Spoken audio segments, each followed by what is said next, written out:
Hello everyone, welcome to my new vlog. हमारा आज का अध्याय है 2, सांख्य योग।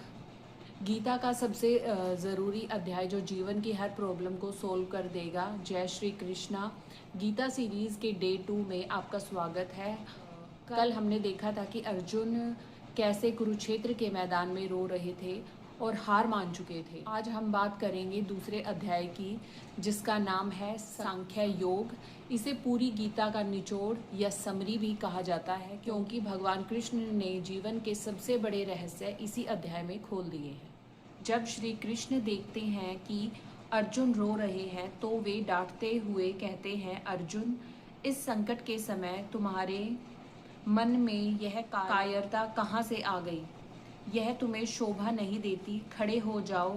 तब अर्जुन पूरी तरह भगवान कृष्ण के चरणों में गिर जाते हैं और कहते हैं, प्रभु, मैं भ्रमित हूँ, मैं आपका शिष्य हूँ, मुझे रास्ता दिखाइए।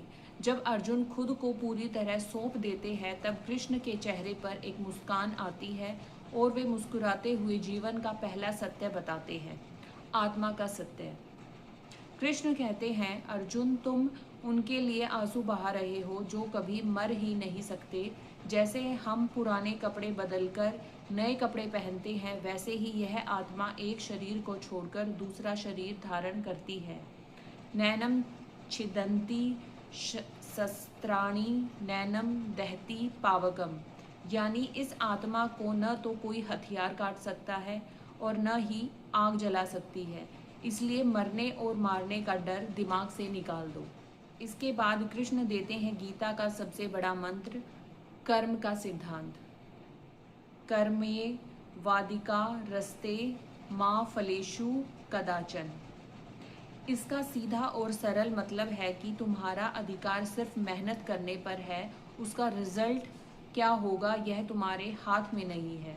जब हम फल की चिंता छोड़कर सिर्फ अपने काम पर फोकस करेंगे तो तुम्हें कोई तनाव नहीं होगा। कि जीवन की जो सीख है वो क्या है दोस्तों? अध्याय 2 हमें सिखाता है कि लाइफ में 2 चीज़ें बहुत ज़रूरी है। पहली, यह शरीर निश्वर है, इसलिए कभी भी चीज़ से बहुत ज़्यादा मोह या लगाव मत पालो। दूसरा, कि रिजल्ट की टेंशन में आज का काम खराब मत करो। अगर आप एक स्टूडेंट हैं तो आपका काम है सिर्फ पढ़ाई करना, मार्क्स क्या आएंगे वो आपके हाथ में बिल्कुल भी नहीं है।